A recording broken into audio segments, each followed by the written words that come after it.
Make sure you're following us all over the universe. If you've missed a segment, if you want to listen to the Sports Cubicle back, we're on SoundCloud over at WCPT 820. So subscribe to us over there and also catch up with all the amazing shows here on the station like Joan Esposito, Santita Jackson, Stephanie Miller, Tom Hartman, and all the other great talent over here in the number one progressive talk station in Chicago, WCPT 820 AM. We're also on Twitter at the Sports Cubicle TV. Make sure you're keeping up with us in case you want to hit anything that's happening in the sports world. And of course, on YouTube, if you want to see the video version of the podcast over at youtube.com/Mercado Airwaves Network. See the pretty faces of Paul Chivari, Devin Tingle, the marvelous one, Dan Marver, myself, Mike Mercado, and our guest on this edition of the Sports Cubicle. He is one of the best NFL insiders coming up in the business. He also covers college football like a blanket over at the Daily Blitz. Check him out at thedailyblitz.blog. He is the host of the Monday Evening Quarterback and one of our best friends, the one and only Christian Simpson. Christian, what's going on, my man? Happy Thanksgiving. Happy holidays. Happy holidays. Happy Thanksgiving to you, my guy. Hopefully you had a wonderful time stuffing yourself with amazing food and football. And I think it is a wonderful tradition to get some delicious meal in us and to watch sometimes good football and sometimes not so good football. Oh, definitely. I mean, the two go hand in hand with one another. So, I mean, I couldn't agree with you anymore. Well, Christian, there's a lot of stuff that we could talk about both nationally and locally, but we're going to take a big step first when it comes to a bigger picture in the NFL. And, there's a lot of ways we could go down this road, and there's a lot of ways that we can dissect this. But this is the most important question, and it's the only one. It's the elephant in the room, and it's simply, who's good in the NFL? Like, I think every week we try to figure that out, but who's actually good? Man, I mean, my guess is as good as yours, but you look at Arizona, they're 9-2 right now. They've really taken that next step. Still trying to figure them out a little bit, but they've been able to handle business without Kyler Murray, without DeAndre Hopkins. The defense is playing well. They have playmakers on both sides of the ball. I know they lost J.J. Watt, and that's leadership, but their defense has still been able to get it done. And they have Chandler Jones. You look at him, he's a difference maker when he's healthy. I think he's a top 6 or 7 defensive player when he's on the field. Now, when you're looking at a team like Arizona, is there anything that let's say Arizona, but then you look at a team like Dallas, what is separating a Cardinals team from a Cowboys team? Well, with Arizona, they rely heavily on balance. Dallas, they can get away from that. And when defenses make them one-dimensional, they press, they struggle. So when Dak Prescott is taking shots down the field, sometimes he's throwing the ball 45 and 50 times a game, and they're just not set up to win like that. Ezekiel Elliott is their best player. Kind of reminds me a little bit. He's the closest thing I've seen to Edgerrin James, just the way he kind of runs, the way he can catch the ball out the backfield, and he can block. In order for him to make an impact, he has touched the football at least between 20 and 25 times. People like to say he's washed up, and I just always like to professionally correct them. And I say he can't be washed up if he's not making an impact. You got to feed him the ball. But then again, look at who his coach is, Mike McCarthy. He didn't run the ball in Green Bay. And I'll tell you this, if Mike McCarthy were coaching the Packers now, Aaron Jones would be an afterthought. And he's almost an afterthought because of how well they're using A.J. Dillon. So it goes to your point, when you're able to find the talents of a running back and then be able to exploit them like they do in Cleveland, like they do in Green Bay, it goes to show when you have weapons like Pollard and a Zeke and you're not able to use it, you're not able to win a game against Oakland, who Oakland themselves have a nice little tandem at running back. But if you were going to take the two running back rooms, you're going to take Dallas. And I think that's the thing in the NFC specifically. The NFC looks like it's more of a toss-up. I think the AFC is very top-heavy. If you had to pick right now, is the Super Bowl champion coming out of the NFC or the AFC? Oh, wow. You talk about putting somebody on the spot. Right now, I'm going to lean toward the AFC because I think teams are a little bit more complete in that side. Kansas City, they're starting to kind of round it up a little bit. Still a little bit concerned about what what their defense can do. Can it hold up? Because I feel they sometimes play defense in spurts. But I will tell you this, them getting Melvin Ingram was a little bit of a blessing in disguise, because now Chris Jones can move in and play on the inside of that defensive line. Still concerned about their offense, because after Tyreek Hill and after Travis Kelce, who's that other guy that you could really depend on to go and make plays down the field? Because, look, me being a former defensive player, I know, look, I'm in that room and I'm saying we're taking away number 10. Don't let anybody but him. Don't let him get the ball. We're doubling him. We're keeping everything. We're making him earn everything underneath. He is not going to get over the top on us. Doubling him, playing cover one, that's man coverage across the board underneath. And I'm keeping that safety playing center field up top. And we're just taking him away. Travis Kelce is a different story, because he creates so many mismatches on the field. He's the best tight end in the National Football League. And he is a wide receiver stuck in the body of a tight end, if that makes sense. But other than that, okay, it's almost like a thing by committee.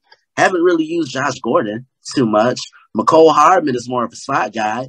Byron Pringle can make a couple of catches here and there. Demarcus Robinson can make a couple of catches here and there. Like, they need that true second threat, and they don't have that really after Travis Kelce and Tyreek Hill. I think there's times we try to overthink this, and I think we did that with Kansas City in the beginning of the season, where did the NFL figure out Kansas City? Is Patrick Mahomes washed goods? Did Andy Reid lose it as a head coach? And then obviously just with injuries, attrition, and getting people back that you hadn't had in the whole entire season, it's like addition by free agency. You look at Kansas City now, and you're looking, okay, this is probably going to be the team that even if they don't have home field, even if they're only hosting one game, they're going to be a favorite in a lot of matchups. But as things change, as the landscape changes in the NFL, there's a constant that's coming back after one bad season, and that's New England. And I see a lot of love for the Patriots. So you're talking about Kansas City, and I think a lot of us are looking at Kansas City as the boring pick, but the right pick. When you speak about boring and right, there's nothing more boring and right than picking Bill Belichick and his Patriots when they're correct. Let me ask you, is this fool's gold? Is this real? What is going on in New England? Big picture-wise, are they better than Buffalo? Can they compete with Buffalo? Are they up to match with a Kansas City? What is going on in Boston? So we'll figure that first question out. Are they better than Buffalo? We'll figure that out next week, because they actually play each other on Monday Night Football, which I will be previewing on the website. So I'm like, come on, man. You know, awesome. I had to throw in that little shameless plug. DailyBlitz.blog. Make sure you check it out. The one and only Christian Simpson. Absolutely. So what are you thinking? So you're going to be previewing the awesome matchup that is Buffalo, New England. This is after you've already, and you guys can check it out right now, covering the matchup that was Baltimore versus Cleveland, and we'll see how much of your prediction and of that was correct, as this is being aired to the awesome people of Chicago here on the Sports Cubicle on WCPT 820 AM. Let us know, though, Christian, what are you thinking about New England after this Buffalo matchup and how they look big picture in the AFC? Well, to answer your question, yeah, New England's for real, because it's almost like it's 2001 for me all over again. With a young Tom Brady, now they have a young quarterback in Mac Jones. They're not asking him to do too much. All they need him to do is control things, manage the clock, hand the ball off. The offensive line is playing well. Whoever said Mac Jones can't throw, they're absolutely out their mind. Because a couple of weeks ago against Cleveland, he threw a ball to Kendrick Bourne in between two Browns defenders, and he elevated it a little bit up to the point where only Kendrick could come away from it. But their offense, they're not flashy. They're downhill. They move the ball. Defensively, they're playing opportunistic defense. Matthew Judon was one of the underlining signings of the offseason. He's a pass rusher. He's really elevated them and given them that boost on the defensive side. And if you watch New England, what's Bill Belichick known for defensively? Making you one-dimensional, taking away who you like to get the football to. Nobody does it better than the Patriots. They're back. And this kind of calls for good things to come in the AFC, because I'll admit it was a little weird not seeing a Belichick-led team in the playoffs last year. But New England, look, they're rolling right now. They're playing old school football, and Bill Belichick is doing it with an old school game plan, moving the ball by running the ball offensively, playing that opportunistic defense, and they're even capitalizing upon things in special teams. why exactly how I think when you're looking at potential bets or you're trying to make friendly wagers or you're just trying to pick winners, it comes down to this scenario. Are you trusting Justin Herbert to go all the way to the East Coast and beat Bill Belichick and his defense in January? Those are the type of scenarios. Is Joe Burrow going to Arrowhead and beating Andy Reid and Patrick Mahomes? These guys are studs. They're amazing. We cannot wait to see them as they move forward in their careers. But reality is reality. And I think that's the funny thing about the AFC is as much as there's new guard, old guard, and even older guard, things are just in a weird flux position of we'll have to see week to week because who knows what the Titans are. But let's move to the NFC for a second because I think for Chicago Bears fans, one of the biggest nightmares is happening right now. Justin Fields is injured. The turmoil and the PR nightmare that was happening during the entire week with Matt Nagy and the front office. But more importantly is how successful the Green Bay Packers are. And as much as we want to talk about Tampa Bay, we want to talk about some of these other teams in the NFC, it looks like Green Bay has just as good as any team, especially if they host a team in Lambeau Field in the NFC Championship game to get to a Super Bowl. I remember during training camp and in the beginning of the season, our biggest hope was to see a dysfunctional Green Bay team, Aaron Rodgers having mystery injuries, and that's happening more in Seattle and in Chicago. You know, ironically, where the Russell Wilson intrigue all started with. So am I being crazy? Are we crazy here on the Sports Cubicle? Are the Packers going to fulfill the nightmare of all Bears fans this season? And are they really the team in the NFC that maybe things just, they aren't sexy and everything that they do is kind of has a weird funk to it because of the COVID stuff with Aaron Rodgers? But at the end of the day, they have every weapon it takes to beat you and home field advantage. Yeah, they do. But here's the thing. I don't know if I can trust their defense, man, because, you know, they play defense in spurts. What are we going to see? Are we going to see the team that gave up 38 to the New Orleans Saints in week 1? We're going to see the team that gave up 29 to the San Francisco 49ers in week 3, or even the other day. Are we going to get the team that gave up, 34 to Minnesota? So I'm still really trying to figure out their defense. Are they improved? Absolutely. Have they been consistent? Absolutely not. But you have a chance when you have number 12 on the center, and he goes by the name of Aaron Rodgers. But here's the thing. The Packers are dealing with injuries to key guys. They just lost an offensive lineman in Jenkins to a torn ACL. Bakhtiari is yet to come back. I think when he comes back, he's going to shore up that offensive line. Aaron Jones is hurt. He's out. They've been without their best defensive player, Jair Alexander, but other guys have stepped it up and made plays when they needed to. I thought their best win of the year came against Arizona because there's no Devontae Adams, there's no Alan Lazard, there's no Marquez Valdez-Scantling. Those are his top 3 pass catchers. And what do? They switch up their game plan, run the football. They become a team that grinds things out. And it was, they're impressive. I think we're going to see a little bit more of who they are in this game on Sunday against the Los Angeles Rams. But right now, it's looking like the road to the NFC and trying to get to SoFi is going to travel through Lambeau Field once again.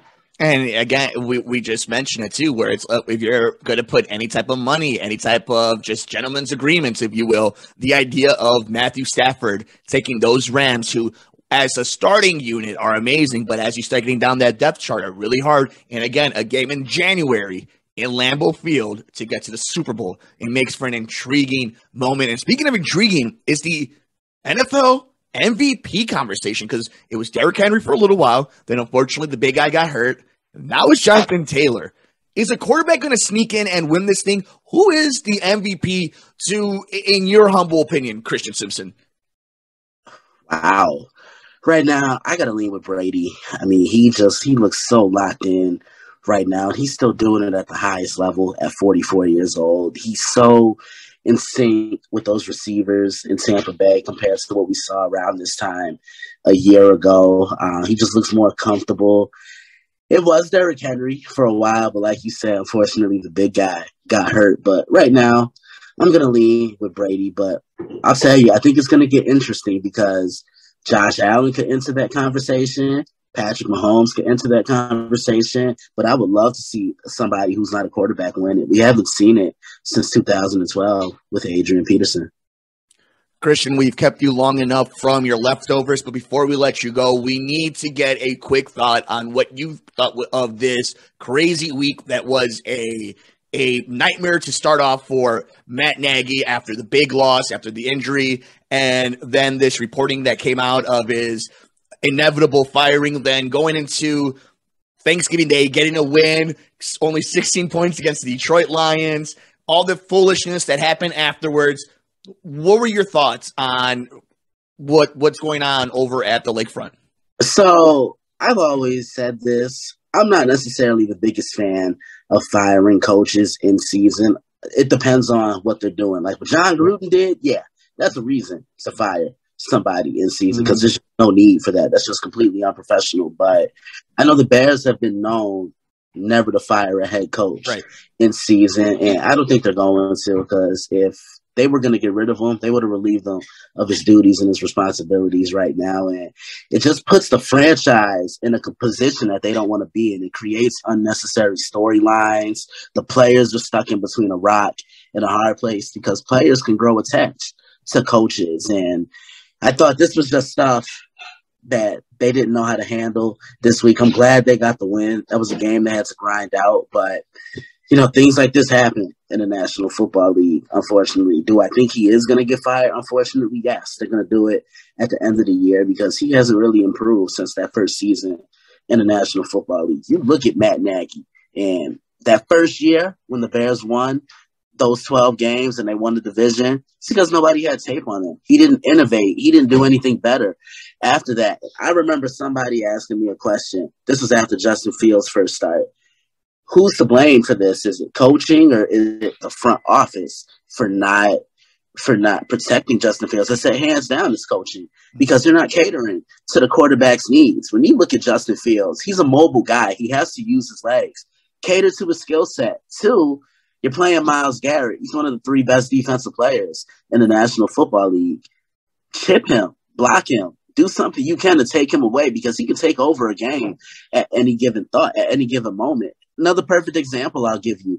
Look at Tampa Bay now. Look at how they're catering to what it is Tom Brady likes to do. Tom likes to control the offense by doing what? Using his tight ends over the middle, motioning guys, using those shifty receivers. And look, they even got him a pass-catching running back, something he thrived off of in New England for 20 years. They got him Giovanni Bernard.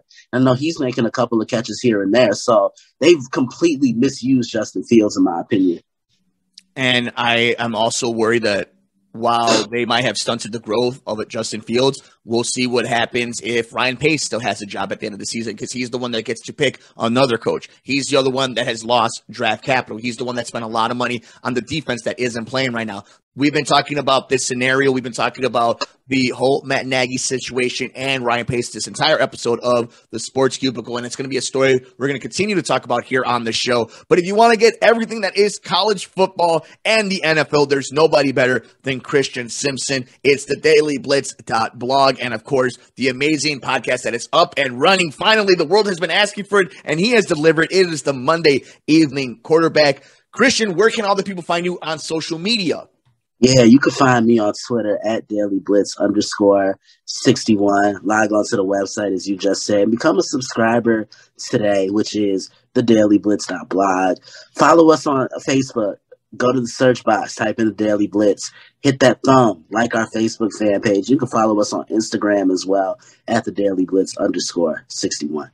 We want to know, who do you think is the MVP so far of the NFL season? Who has surprised you? Who has disappointed you? Who is your Super Bowl favorite? Have you already made your pick? How are your predictions from the beginning of the season? We want to know all your thoughts. Follow us on social media at Sports Cubicle TV on Twitter. And of course, subscribe to us, like us, share us, download us on SoundCloud at WCPT 820. You're listening to the Sports Cubicle with Paul Chivari, Dan Marver, Devin Tingle. I'm Mike Mercado, the one and only Christian Simpson.